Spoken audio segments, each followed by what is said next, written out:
tinggal di hotel Goa. Tapi dikasih tahu kayak gitu sama tour guide kita kan, jadi aku jadi parno.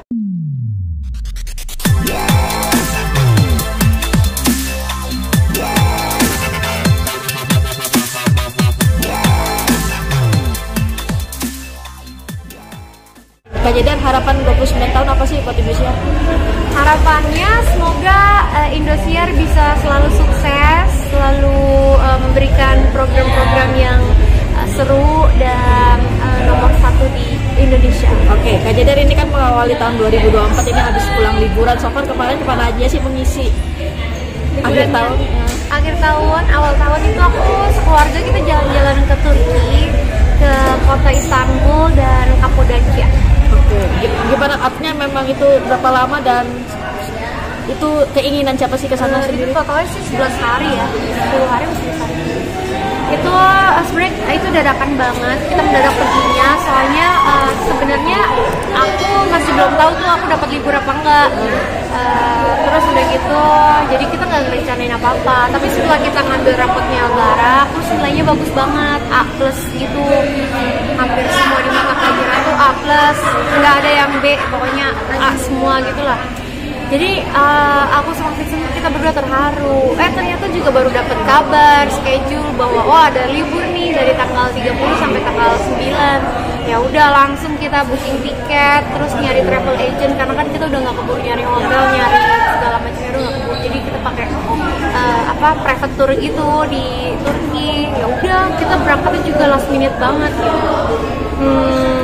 Sampai sana ya seadanya aja lah, mana dingin banget ya, kita nyiapin baju bener-bener udah last minute banget, tapi ya so far semuanya aman. Don juga kan pertama kali datang ke negara yang dingin, yang dingin banget gitulah ya.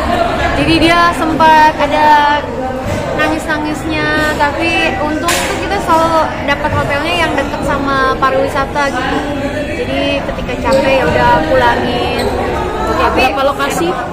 Lokasi banyak banget. Kita mampir aja ke masjid yang ada di Turki itu mungkin ada kali kayak 15 sampai 20 masjid yang kita datengin gitu. Karena kan kita tuh private tournya kebetulan ada tour guide-nya. Tour guide-nya tuh emang lebih ke historicalnya Turki gitu. Jadi dia menceritakan dari zaman orang tinggal di Goa, di batu-batu, underground city namanya, sampai ke penjajahan Ottoman, terus gereja yang jadi masjid juga kita datengin namanya Hagia Sophia dan itu bagus banget.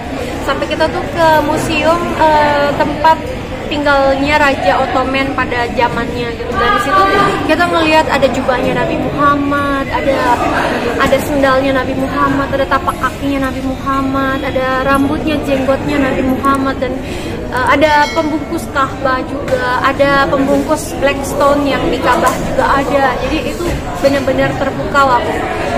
Kita sekeluarga benar-benar nggak nyangka bisa melihat peninggalan sejarah yang benar-benar luar biasa ya, kan kita tahu betapa besarnya Nabi Muhammad gitu. Jadi kita bisa berada di situ tuh kita benar-benar bersyukur gitu.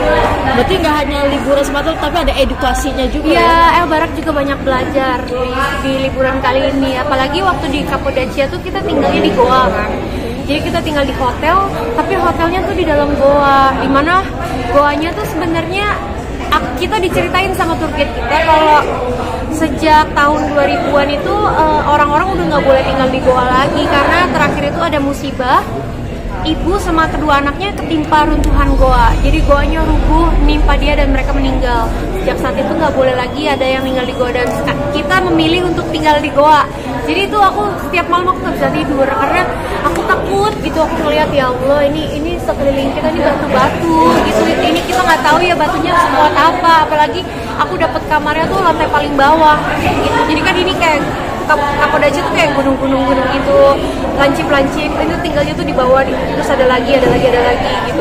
Kita tuh tinggal di paling bawah gitu, jadi agak ngeri juga sebenarnya. Tapi udahlah gitu, maksudnya kita nikmatin aja, kita percayakan aja gitu, berdoa. Ini salah satu Kak Jedan pengen nginep di hotel tersebut, padahal dengan pengalaman maksudnya sebenarnya kalau nggak dikasih tahu sama tour guide semusibah itu mungkin aku baik-baik aja, karena soalnya aku tuh mau nginep di hotel itu tuh udah jadi bucket list. Jadi aku tuh udah pengen banget ke Cappadocia untuk tinggal di hotel goa gitu. Tapi dikasih tahu kayak gitu sama tour guide kita kan, jadi aku jadi parno. Tapi jadi pengalaman pertama tuh katanya tidur di dalam gua gitu.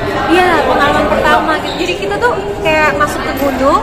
Jadi dari dalam kamarnya tuh masuk itu lurus ada ruang tamu, sebelah kiri ada kamar mandi, terus ke dalam kamarnya, jadi kamarnya makin dalam lagi gitu. Jadi ya alam ya kita, tapi tetap ya berdoa aja lah gitu. Tapi indahnya tuh indah banget gitu. Untuk Elbarak dan sendiri gimana kak waktu menginap di Goa tersebut? Apa sih mungkin cerita atau experience dari kakak sendiri? Kalau Elbarak sama Don sih happy aja. Mungkin mereka dapat ini apa darah travelingnya dari aku gitu. Karena aku sama Vincent kan kita berdua suka traveling kan. Jadi mereka berdua selama traveling benar-benar enjoy. Kalau misalkan ada perjalanan yang jauh, kita suka main kartu Uno. Jadi kita main kartu. Terus kalau lagi dingin, kebetulan anak-anak aku tuh ya Elbarak suka banget dingin. Kalau Don emang dia suka kaget-kaget kan kalau dingin gitu ya. Kalau Elbarak suka banget dingin gitu, dia malah nungguin salju, nungguin dingin gitu. Pernah kita lagi di Cappadocia itu lagi 5 derajat dinginnya, terus udah gitu kan kita main kartu. Yang kalah harus pakai celana dalam keluar kamar lari-lari di lobi. Dingin banget ya ini ya. Terus udah gitu kebetulan aku menang. Terus Vincent kalah. Terus Vincent harus buka baju, buka celana, terus harus pakai celana dalam doang lari-lari di depan lobby outdoor gitu. Terus Elbarak karena kasihan sama bapaknya, dia ikut-ikutan buka baju, dia pakai celana doang, jadi mereka berdua lari-larian di lobby. Ini berapa orang berarti kemarin? Kita berlima. Ajak mbak juga atau? Iya, ajak susternya doang.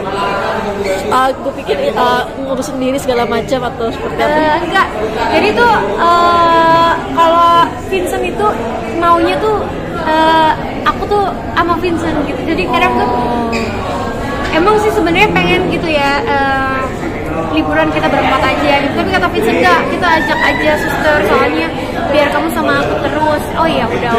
Quality time juga berarti artinya kan di tengah kesibukan lo jarang quality time berdua sama Vincent, jadinya ajak. Iya, sebenarnya selain sama Vincent sama anak-anak juga sih kan kadang kalau sibuk tuh syuting. Jadi apalagi Elbarak kan sekolahnya Elbarak tuh sampai sore. Jadi tuh kadang ketemu tuh juga susah kan. Jadi ketika liburan tuh aku bersyukur banget kita bisa quality time. Bener-bener fokus kita berempat sekeluarga di dalam pesawat, dalam mobil, dalam kereta, dalam kapal. Itu bener-bener kita enjoy gitu. Jadi momen liburan tuh bener-bener quality time banget sih buat aku sama keluarga. Ini kan kemarin kan 2023 banyak artinya naik turunnya, terus ada juga badai juga perihal kemarin penipuan. Menjalankan tahun 2024 seperti apa sih lo sama Vincent sendiri? Dengan penuh syukur sih, kan juga 2024 kita awalin dengan traveling, dengan jalan-jalan, menikmati keindahan yang Tuhan ciptakan. Ya semoga itu adalah awal yang indah untuk 2024, amin. Dan semoga 2024 memberikan banyak cerita-cerita yang manis ya. Kan pasti juga pemirsa bosan kalau ngedengerin masalahmu gitu ya. Mudah-mudahan kita dapat yang indah-indah di tahun ini. Mudah-mudahan semuanya sehat, semuanya bisa baik. Dan kita kan juga bersyukur Stephen tersangka juga udah ditangkap.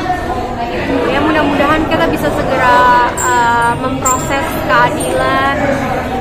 Jadi kita juga bisa tahu di titik mana gitu kita bisa mendapatkan hak-hak kita, kepastian hukum gitu. Karena sebenarnya kalau ngambang-ngambang juga kan nggak enak kan. Berarti sudah cukup legowo artinya setelah Steve tertangkap? Sebenarnya aku udah belajar untuk ikhlas sih dari tahun 2023 awal itu aku udah belajar untuk ikhlas.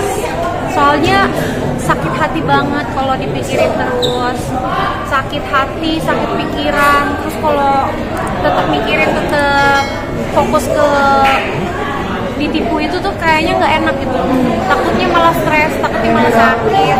Jadi udah fokusnya cuma ikhlas, fokus ke masa depan, fokus ke suami, anak-anak. Itu masalah ditipu ya udah anggap aja buang sial. Memang harganya yang dibayar itu harus mahal banget, tapi ya udah yang penting kita sekeluarga tetap sehat, itu paling penting. Kita tetap bisa menjalani hidup. Kita juga kan manusia masih bisa berusaha. Jadi ya udahlah, kita berusaha aja, fokus untuk masa depan. Untuk target atau resolusi 2024 mungkin gimana sih Kak Jita? Aku resolusinya mudah-mudahan bisa jadi orang yang lebih baik, keluarga bisa jadi istri yang baik, ibu yang baik, terus juga mudah-mudahan bisa dikasih member keluarga baru, terus Nambah anak, Jess? Nambah anak? Nambah momongan? Iya, tambah momongan. Mudah-mudahan ya kalau Tuhan kasih rezeki pasti kita akan bersyukur